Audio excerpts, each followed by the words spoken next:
Good morning, everybody. Keith Engle here for TGI Sports Talks. Are you serious? I'll be joined by my co-host, the Mad New Yorker, shortly. We want to welcome everybody who will watch us this morning live on Northeast Streaming Sports, Let's Talk Sports. Maybe you'll see us later on Sideline Sports. More to come on that in the future. And if you're watching us later or want to watch us later at any time, you can always do it on Facebook, Twitter, YouTube, and the like. And make sure you get to TGI Sports Talk and get to Northeast Streaming Sports, Let's Talk Sports, Sideline Sports. Like and share the pages. Invite your friends. Not hard. Takes a few minutes to do, guys. Try to put together a great show for you guys and love your participation. Invite all your friends if they like to do the same thing.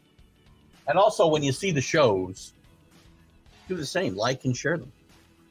Those interactions mean a lot to the growth of the show and the pages, which has been going very, very well. Can't complain. Had a return Wednesday night of the college football huddle. College sports, but right now we're college football huddle, basically. Probably, I didn't check this morning, but with all our different venues, probably well over a couple thousand views. Great return. We had a good show, great interaction. Again, that'll grow as we get closer to the college football season. We had a lot to cover because we haven't been on it since May, I think. I'm not sure exactly when we went on hiatus.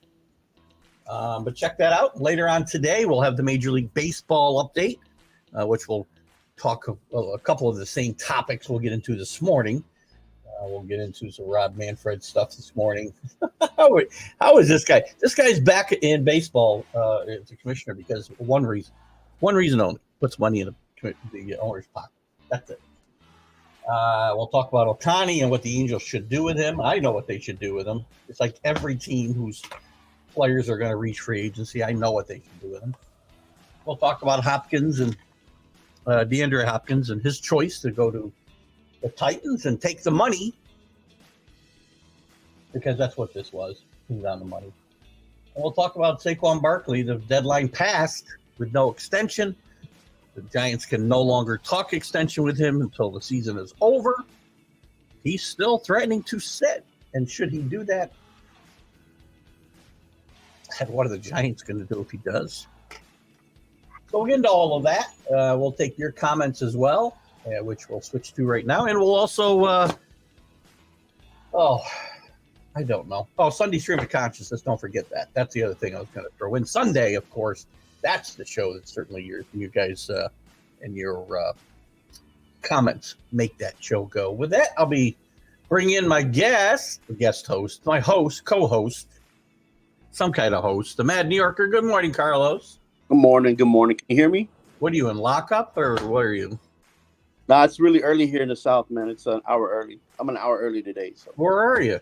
I'm in Tennessee. Came down to make a quick.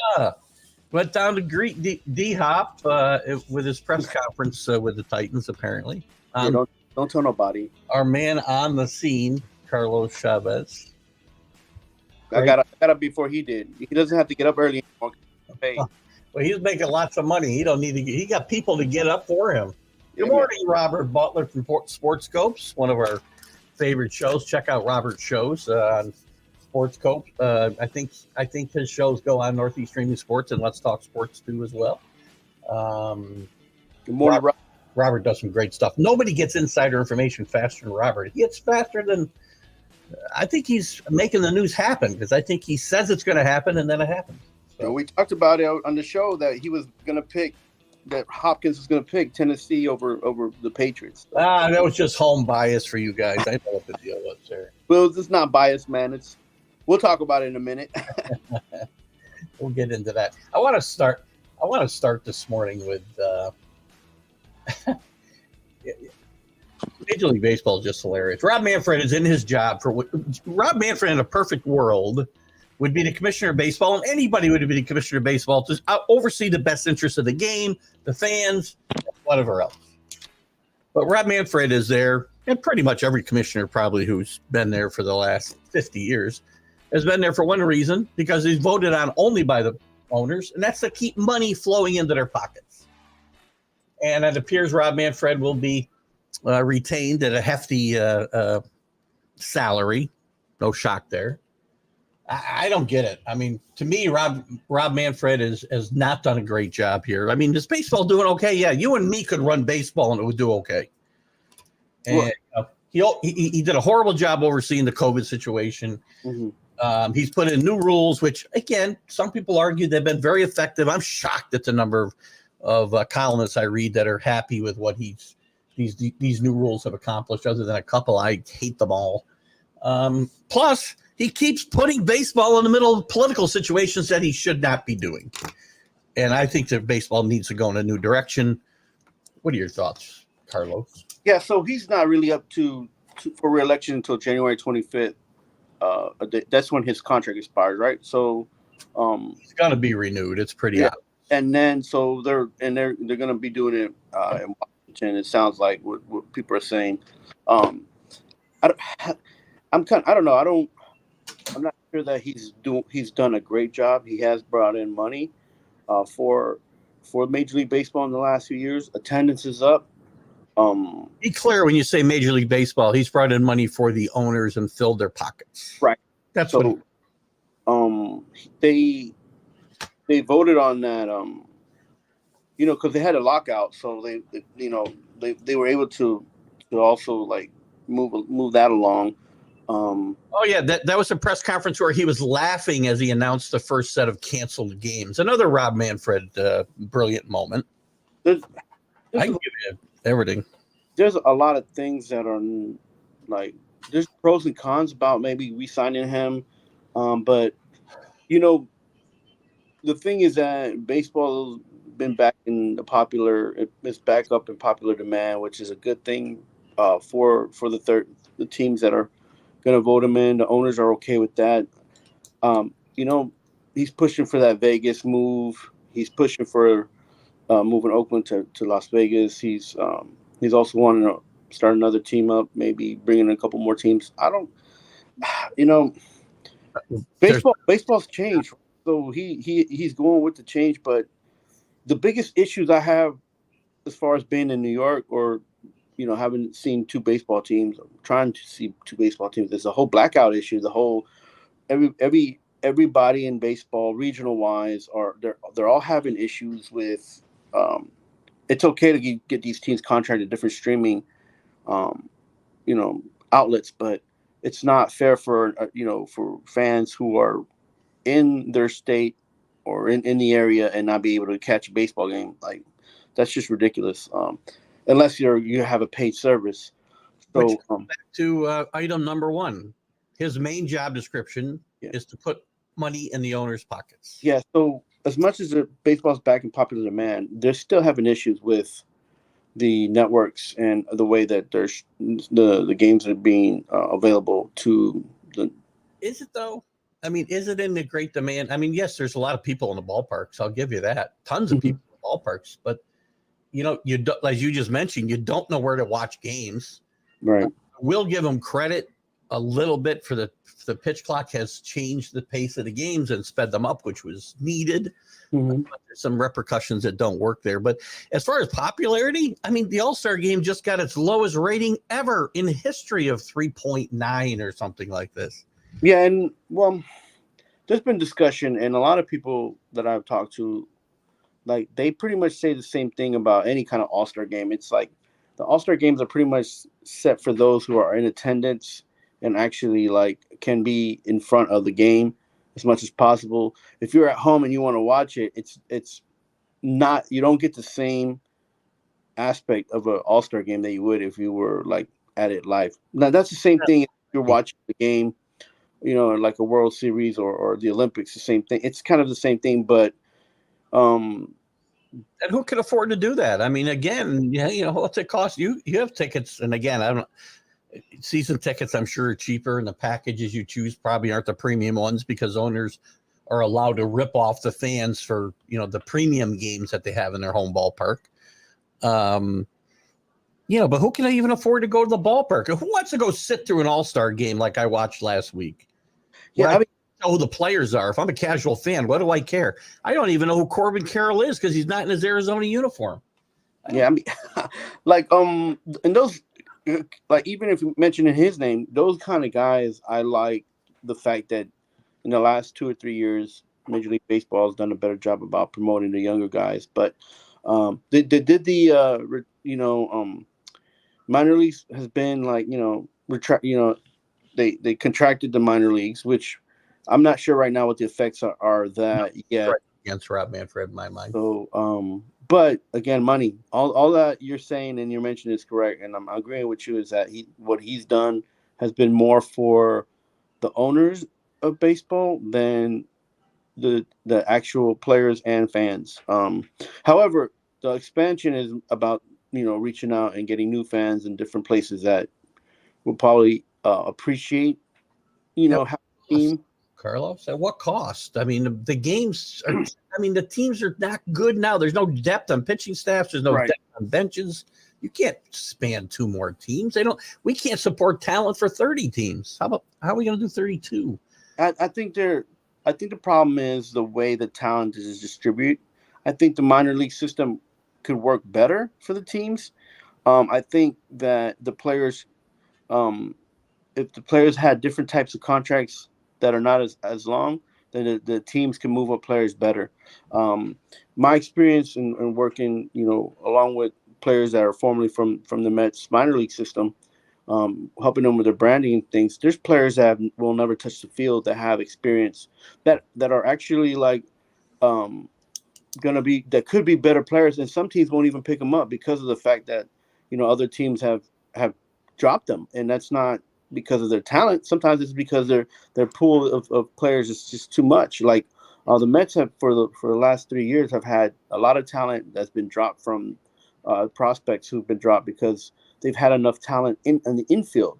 And once they signed Francisco Lindor, there's been 3 or 4 guys who were in the top 20 prospect lists of the Mets and in the top 50, like with other teams, and they're not going to touch the field, and people don't know their names. People won't know their names unless they get out and they're on the field with the major league baseball team. So when these guys go and they play in international leagues, and then they play they play in different affiliate teams and minors and stuff, and that are kind of like the minors, but it's not necessarily the best situation for some of these players with talent. Sometimes there's a lot of players on teams that, as much as they've been in baseball so long that people know their name, that it keeps them in. It keeps them roster. This is a great example of that. Is he's touring the league this year?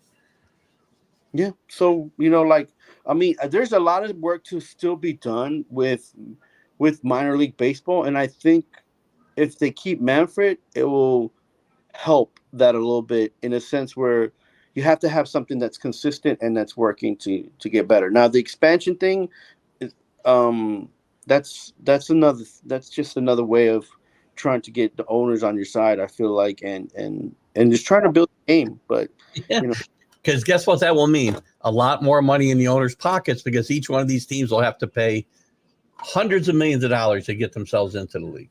Yeah, and the whole idea that there's like 5 to 6, maybe 8 teams that carry all the other teams as far as wealth and money wise is not good. Mm-hmm. It hasn't helped the game at all. And and these small market teams, they suffer from that. After the Royals won a championship, you don't hear that the Royals had coming back to do anything after that year, right? And that was, I would say, 2015. That was almost 10 years ago, right? So 2 years in a row they went to the World Series. I think 15 and 16, maybe. They won 1 and lost 1. Yeah, so it's like, but then after that, they had to tear that team apart, right? So right, because they can't afford to pay everybody. I get it, but again, the free market system is going to drive the prices. You can't put caps on salaries for players, although you've kind of done that when you put in salary caps for teams. But okay, you go back to the minor leagues for a little bit. Contracting 40 minor league teams, it runs contradictory to saying we're going to expand the major leagues by 2 teams, because you're developing that much less talent. Not to mention what you did to those communities, by the way. A lot of those are in small communities that depend on the revenue that comes from these, 3, 4, 5 months of the season that these minor leagues, depending on, how high they are and how long the season goes, they depend on that economy to drive, keep in business. Right. And then another thing too is, well, he changed the schedule for the international baseball. That helped a little. That helped get the eye on the game a little bit too. Those kind of things. You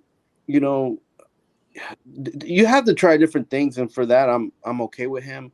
But the things that he's trying are more financially involved than they are, for maturing actual athletes in baseball. So that's just a struggle that baseball is going to have for a long time, because we mentioned it before on the show that just because you're in college baseball and you get drafted, sometimes you don't have as much opportunity as somebody who just gets drafted as they're 15 or 16 in international, or someone who's just coming out of high school at 18. Those kind of things need to be fixed. The grassroots program, that's what you mentioned. Those are things that should be on the actual focus for Manfred. But again, money. If you don't have money, you can't do those things either. So for all the people trumpet some of the things he's done. Things have worked out okay. Well, actually, the rules that he put into place this year, and it wasn't just Rob Manfred, to be fair. People had to vote on these things for them to be law, if you will. But they've all had a positive effect that they wanted them to have. Now, again, I say there's some negative effects to these things as well. When stolen bases are up because of contrived rules, and you artificially inflate the numbers, I don't know if that improves the game. Some people will. The pace of the game will. I will say yes. But some of the things that he's done, go back to 2017 or 2020 when we had the COVID situation, and he put in some of the ridiculous rules about a runner on second base to start extra innings, which was supposed to go away and still has not, by the way. Totally changed the dynamic of the game. Ridiculous. Didn't need to be done. Or maybe if even it needed to be done then, so we didn't have 20 inning games, fine. But we can do away with it. And then to shorten double headers to 7 innings. And then this is such a hypocrisy. That same year, Madison Bumgarner pitches a no-hitter for 7 innings, but it's not recognized as a no-hitter because he wasn't allowed to go back out there and pitch the 2 innings. So why aren't you recognizing it as a no-hitter? The political stuff, moving stuff out of Atlanta. Don't get involved in politics, by the way. Stop. The Pride Nights, I have no problem with Pride Night. Let's be clear. I have a problem with some of the groups that they invite that are hate groups, basically, on that side of the argument. Don't get involved in that type of stuff, and they don't need to, but he continues to plunge baseball into the middle of it, which hurts the popularity of the game, with half the country. So, again, this is my problems with Rob Manfred, and I think I was hoping this would be the end of his tenure, and it looks like it will not be. Yeah, and if he is reelected, he's looking at 5 years of being in this. 5 years. It's just like a prison sentence. Yeah, but this would be the 3rd time he's reelected, and it'll probably be the last time as well. So, well, he's 60. I think he's 2 years older than me. He'll be 60. I think he's 65 years old. He's not going to go on forever unless he's like, Judge Landis. But let's hope baseball can survive. I said this the last time. I hope that baseball can survive. But if you flip it the other way, who would be in the running to replace him? I mean, I haven't necessarily a name, but how about a guy who has the fans' interest in mind? I would, who would have been a better. I can't tell you right now, right? But I could tell you when they've made these choices. Guys like former President George W. Bush, who's a huge baseball man, would have been a great choice as commissioner. I'm trying to think of a couple other names that have come up, but I want guys who have fans' interest in mind. That's what I want. That's what the job of the commissioner is, by the way. When I said the main function, main job function requirement is to put money in the owner's pockets, I was being facetious. He should be a facilitator between the fans and the owners, and he should have the fans' best interest in mind. People get on Bowie Kuhn going back to the 60s and 70s and into the 80s, I guess, because he made some controversial rulings, but he did them in the best interest of the fans. Whether they're right or wrong, he wasn't doing it for the owners who fire him. He was doing it for the fans. And you don't see that today. Everything is done for the owners' benefit. Well, in my opinion, I think it should be a person that would be more for the players and the fans. Because if the players are happy, the fans are happy, I believe. Why wouldn't the players be happy? I'm sorry? Why wouldn't the players be happy right now? They're making $1 gazillion. Yeah, but they might make $1 gazillion, but there's things that are like contractual that sometimes they don't feel like they're getting paid enough. Plus, the whole situation with some of these players being put in and out of minor leagues to keep them on teams, things like that. Just small things that make forever though. But yeah, and that's those are things that also at the back end hurt teams, like for instance the New York Mets and the Yankees. So I feel like, but in that retrospect, maybe somebody maybe like Joe Torre, who's been who knows baseball, would have somebody who could have done something. I mean, there's names like maybe even people like Theo Epstein. He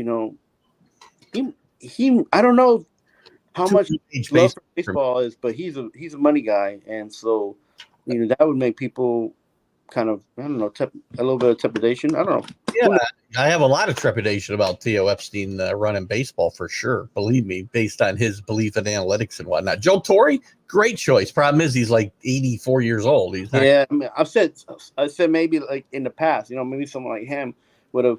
But the best situation for baseball is, and the teams, is to be in forward motion, and just the percentage of people coming back to the games and going to see games is, and the fact that Manfred is part of that, I think you just have to give him a little bit of credit, aside from all the things that we dislike about him. So, I've had a hard time. Who knows? Because baseball is one of these games too that the expectations usually aren't met, right? Because it's one of those. It's 100. It's a lot of games, man, and so.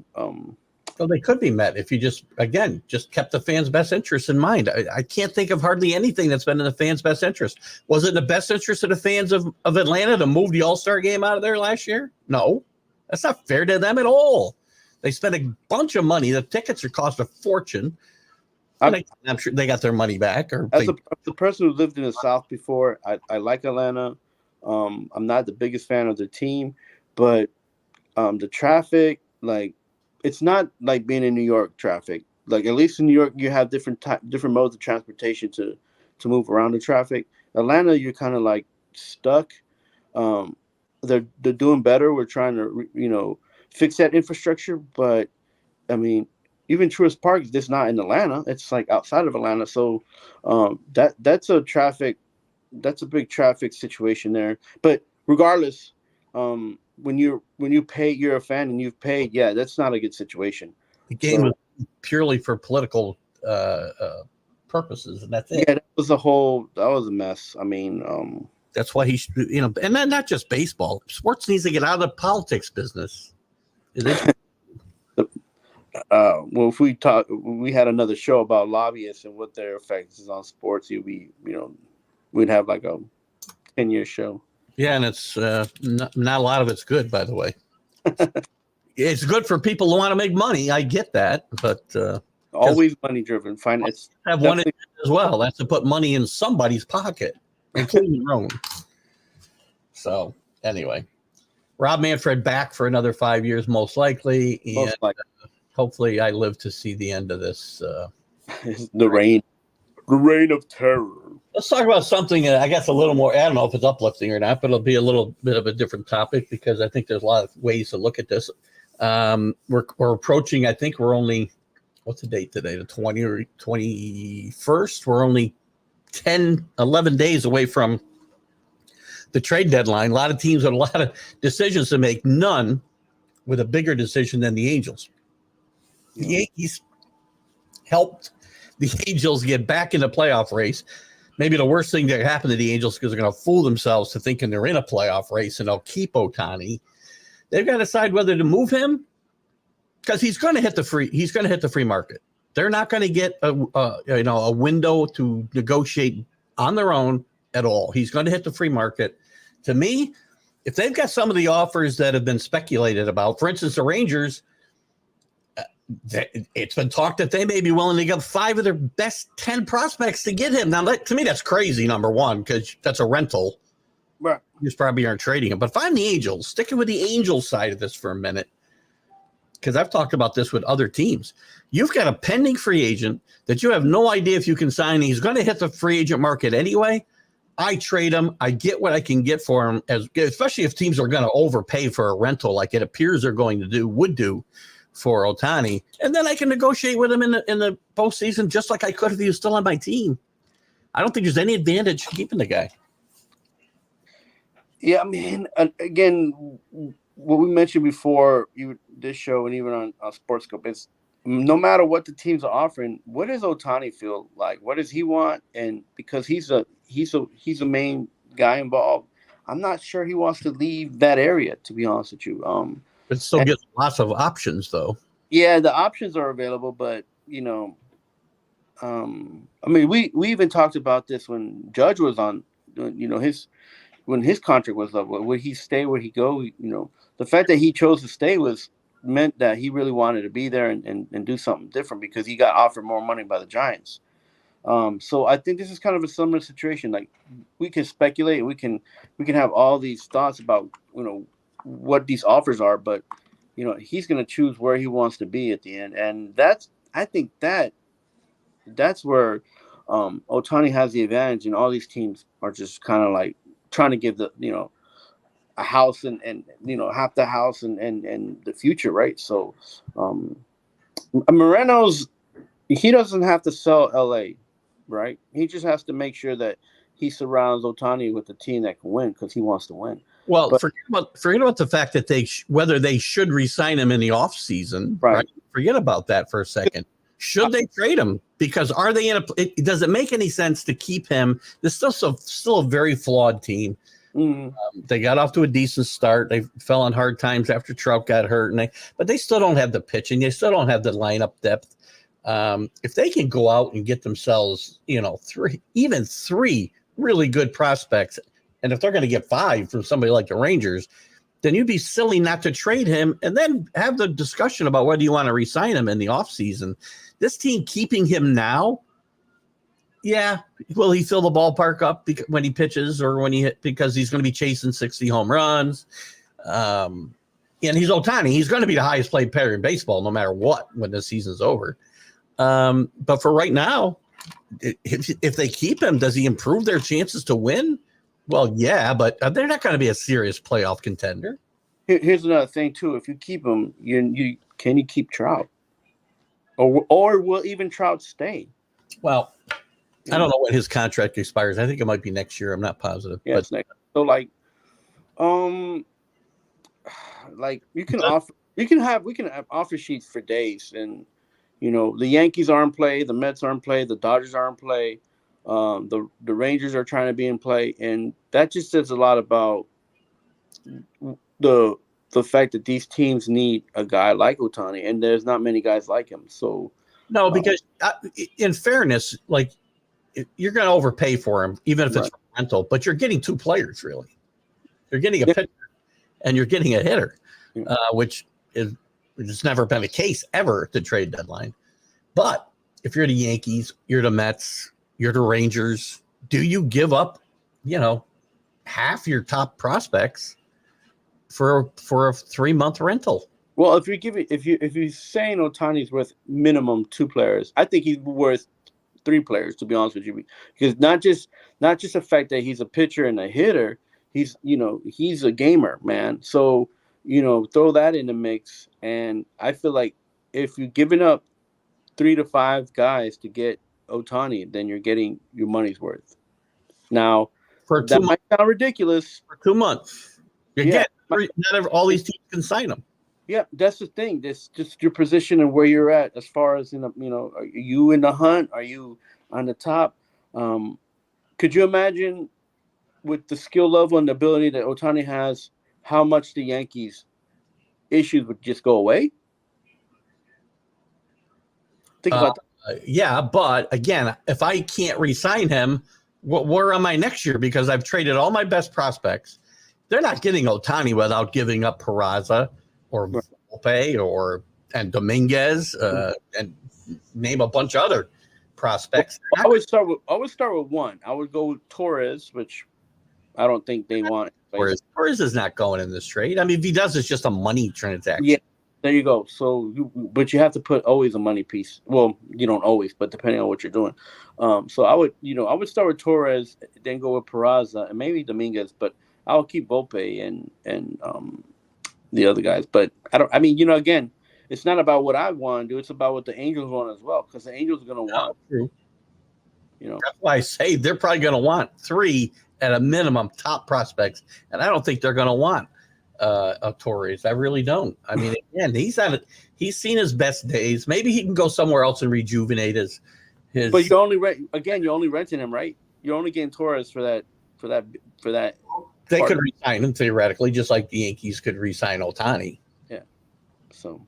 But to me, I think if you want to talk about teams with loaded farm systems that have the best shots at him, to me, that's the Dodgers, that's the Rangers, and it might be the Rays. Even weirdly enough, they're loaded with their farm system as they always are, but that's not their model.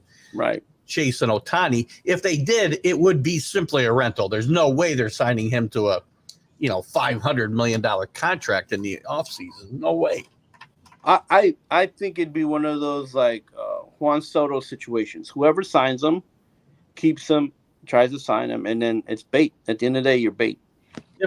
Different situation though with Soto. Soto still had 2.5 years left of control when they traded for him. The Padres did. Ohtani's got no control. He's a free agent this year. You get 2 months from him, not 2.5 years. Right. And he get a bigger package if he gets traded than they got for Soto for 2 years. That's crazy in my mind. But again, players. It is 2 players in one. Yeah. Again, I think he's 3 players myself. He's a generational player, right? We've never seen any guy do what he's done. So, I mean, until he's not doing those things, then the value will just keep jumping. Yeah, I mean, he's doing some things that nobody. I mean, he's doing it on a bad team. Yeah. So his success is individual more than it is team oriented. Well, that's not necessarily a positive for him. Again, I mean, no, but again, like that's great players. He's carrying the team, man. Is what I'm saying. Yeah, it's great. He doesn't have much protection in that lineup, right? I mean, with Trout out especially, he's the only real protection that he's got out there. We remember when Bryce Harper first came out, and we're like, man, this guy's doing things. He's carrying the team, but he's not surrounded by that many good players and talent like that he's at. And then they finally moved him. So, and now he's kind of on a decent team with the Phillies. But, I mean, these guys who are all-star, top-level, fulfilling their potential, man, that's what I feel like Manfred has kind of helped in a sense where he's allowing these teams to make those moves, right? Because if he wasn't there, you would say, you don't got no money, you're not going to get a player. Right. Because the Rangers got DeGrom, even though, the situation happened, that was going to happen, whatever happened with DeGrom. But a small team like the Rangers to get DeGrom is a big deal if you think about it. And I dislike having to say that's a small market team, that's a mid-market team. Like it is. But that's the reality, because that's one thing that I don't like that Manfred's done is he's kept that structure. And like a team like Cincinnati that's doing very well right now, and the guys doing, some of the players are doing good, the rookie's doing great. How much money do you think that rookie's making? Nothing. He's playing career. He's got to make the major league minimum, which is still not peanuts, but is he making millions of dollars? No. You know what I'm saying? So, like it's just that's just part of baseball, and we hope that gets better if Manfred becomes, the commissioner again. So. All right. So, end of the day, if you're the Angels, do you trade Ohtani at the deadline?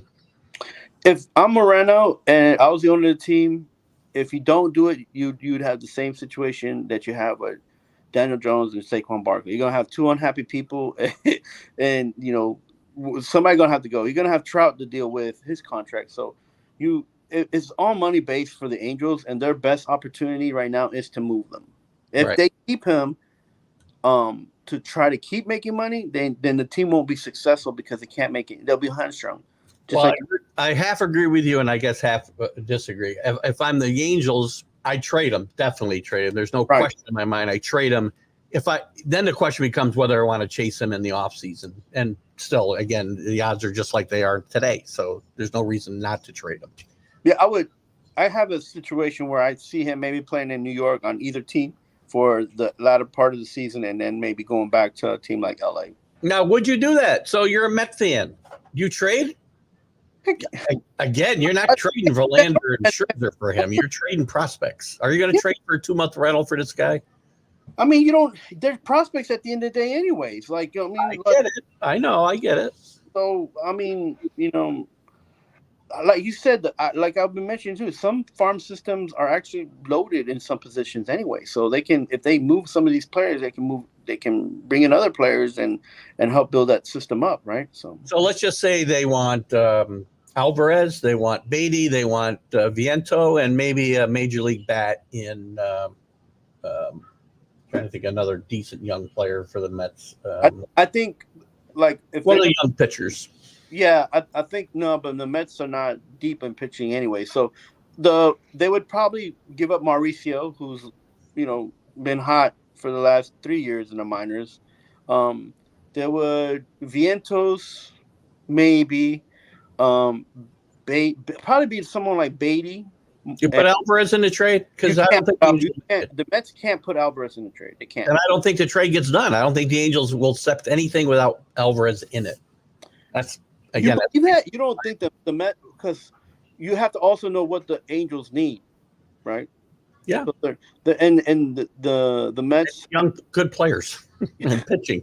Yeah, the Mets infield, they've had good prospects in the last 5 years, so those will be I mean, you have to count Alvarez as an infielder, but still, like, I wouldn't move Alvarez for nothing because you see the potential that he's just now starting, so you see that he could probably have a high potential.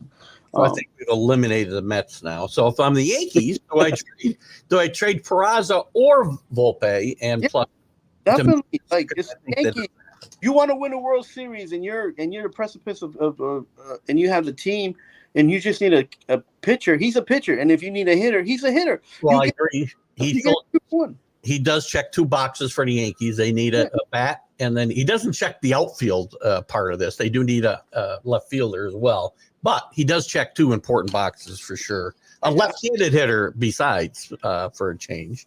Yeah. So, but again, do they have a chance to re-sign him? I don't know that he wants to play on the East Coast. That's the problem. I don't think any team that's willing to get Ohtani should worry about re-signing him. They should worry about trying to get into the World Series and winning the World Series. Once you get to that point, then you say, this trade was I'm getting a return on my investment. If you go in there saying you're going to re-sign him after this season ends, then you're not playing to win for today. You're planning to win for the next few years. Well, we got one more show. That's just the value that he has as a player. Yeah. We got one more show before the trade deadline, but he could get traded before. I'll make a prediction right now. He will get traded. It will be, and I'm sorry, Alan, I think the Texas Rangers will come in a close second to the LA Dodgers, and that's where he'll finish his season. Yeah, the Dodgers did well this year in the draft as well, picking up players. So they're loaded. Yeah, so they're loaded, and they can make this trade, and they need both of the things he offers as well, especially pitching, because their pitchers have been dropping like flies. So it'll be interesting to see what happens. We'll have one more. We got one more show before the deadline, but I think this week you'll start seeing guys traded before we meet again. So. Yeah, and if the Dodgers fail on that part of trying to make the Angels happy, because that's it's the West Coast, and that's where Ohtani wants to stay. I could see him playing in a Yankee uniform or a Mets uniform, just the tail end of the season. That wouldn't be above any other player. Well, So there's also lots of money. If they want to re-sign him, both teams can do it. So it's not like it's undoable. So. Again, if you're going into the play, you're going to get burnt. if you think you can just re-sign him and you don't try to make a world, like if you don't make that championship run. Well, then you have to include Alvarez if you're the Mets. So I don't know. The Mets got pretty decent prospects, like in the infield, like which the Angels need. Look, I tell you this: the Angels. Catcher's not an infielder, by the way. Man, I got to school you on this stuff all the time. Catcher's not an infielder. They're considered like part of the infield when they do their practices and stuff. So you're pushing it now, Carlos. Anyway, when you practice, you catch it, throws to the shortstop or to the basement, right? Back to the catcher, not to an infielder. All right. Anyway, yeah. So we won't belabor that point. But they got a lot of pieces that the Angels could benefit more from the Mets and the Dodgers than they do from the Yankees. I think. I agree. I don't think the Yankees are going to part with the prospect. That's what I think. Let's switch. What's that? Then they should have brought him up last year. Nothing would have been different. Let's switch gears and go to the NFL. After much coercing and dining, whining and dining, DeAndre Hopkins makes his choice, which we knew came down to the Titans and the Patriots. And he takes the money, which I believe they were able to offer him $14 million over for 2 years, right. Where the Patriots, I believe, were capped out at $8 million, and I think for 1. So he takes the money.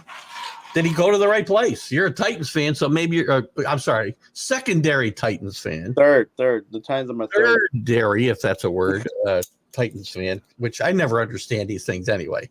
I'm a Patriot fan. I don't have secondary teams.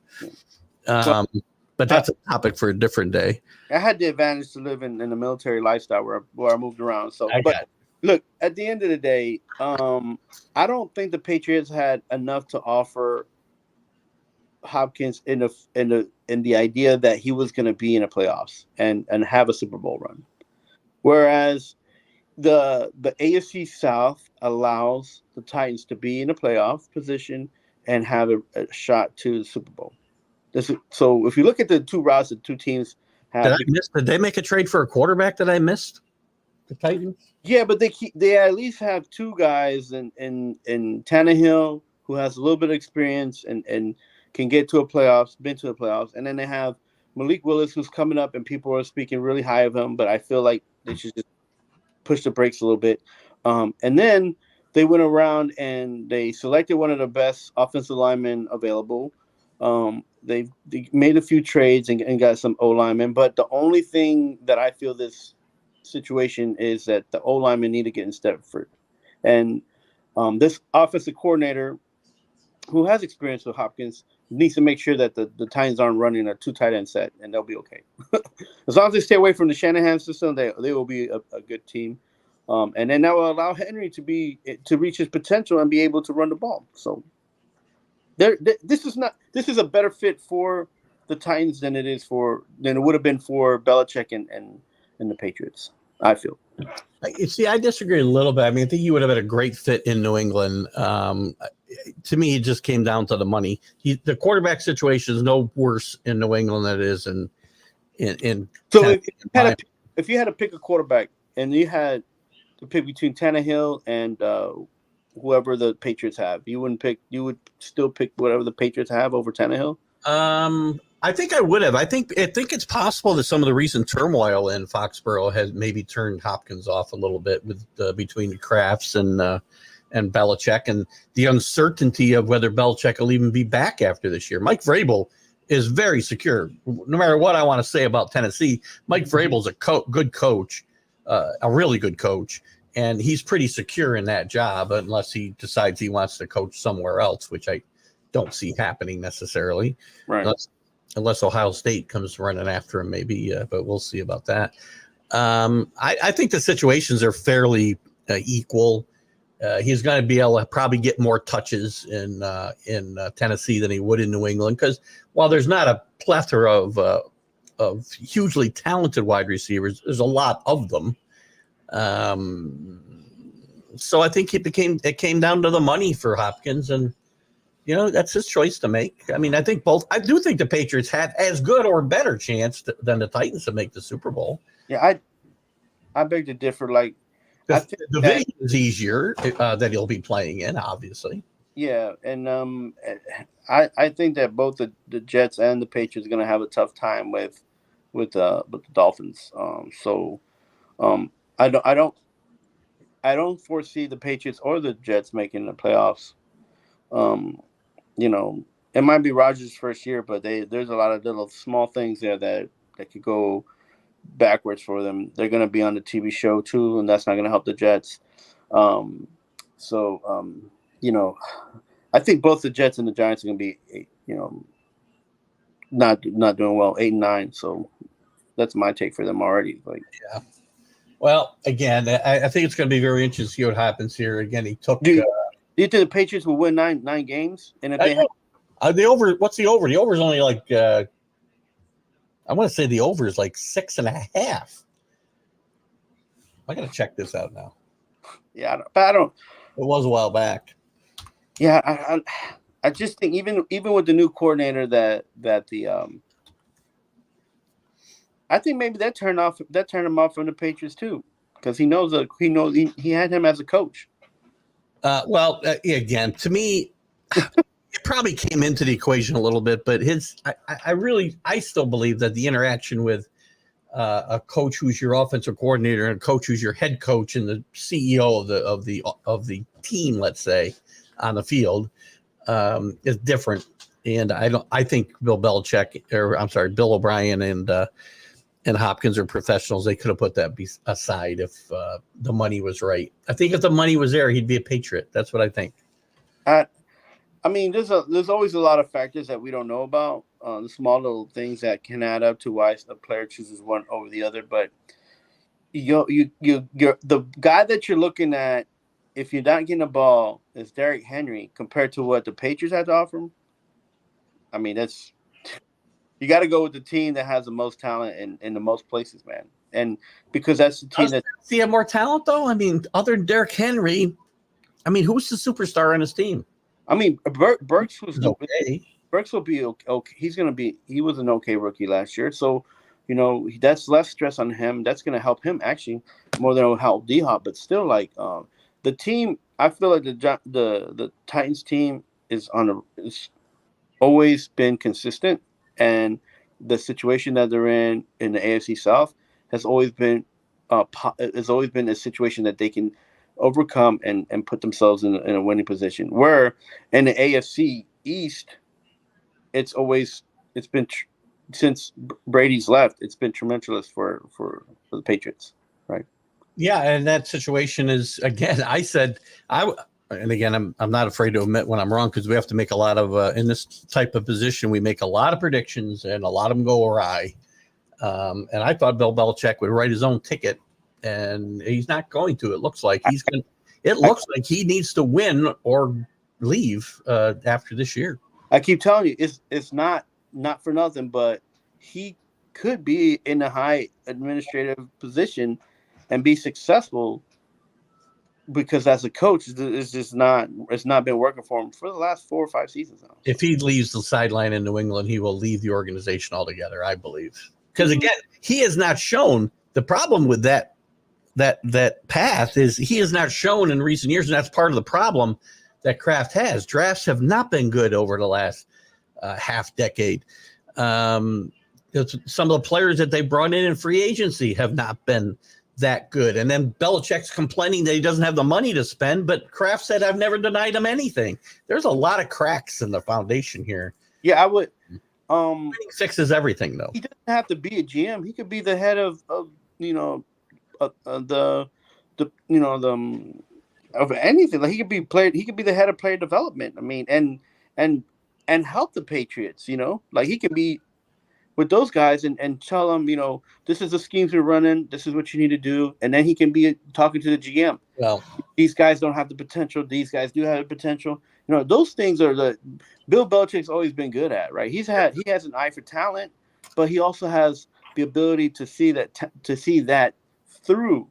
If the player lacks talent, he moves on from them somehow or another, like, so, Here's the thing, though. You're not accounting for it. If he leaves the sideline because Kraft said you're no longer welcome to coach this team, he's not staying with the organization. He's out. that's one thing that is part of him, and that's his MO, right? Like, he's gonna be like, fine, you don't want me here for the position I want to be in, then I'm gone. Like, also, how much does he want the win record too? How much does he want that? If he wants it badly enough, he's going to go coach somewhere else. I'm not sure he will, but we'll see. And the Patriots, there's another factor too. The Patriots and the Crafts potentially moving on from Belichick. They're fighting tooth and nail to keep Gerard Mayo from going somewhere else because he's the heir apparent, and you can't do that forever. So, I mean, listen, I would definitely he had his opportunity chance. I would have definitely love to see Belichick back in New York on either team, and Mayo will be a coach soon, and so that's still something that's in the air. So who knows? Be with the Patriots or somebody else, so it has to get taken care of. Last topic for today is a little bit of a follow-up from last week. So we talked about the fact that Barkley had until Monday and the Giants had until Monday to come to an agreement on a long-term deal. Did not happen. Didn't sound like they were a whole way that far apart, but as little as $1 million, maybe $2 million, but I heard $1 million maybe as little as.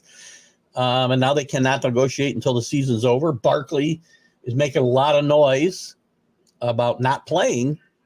And first of all, listen, the system is set up the way that it's set up. They franchise him. He's really got an obligation, in my mind, to play for the team that he's contracted for. So I think he should play. And secondly, I don't think it does him or the team any good for him to sit out. I think it's a horrible decision if he decides to sit out, and he's getting terrible advice if he does. My man, we said this on the show, and you kept like being negative about it. I would have been okay if the Giants, because of their not for any reason, the financial situation wasn't in their favor. Do you care about the Giants winning? They're not going to win with those two. The only thing they have right now and they're banking on is their defense. That's kept them in games and been able to win because of that. But you can't. Barkley's one of the best. Got rid of Daniel Jones league.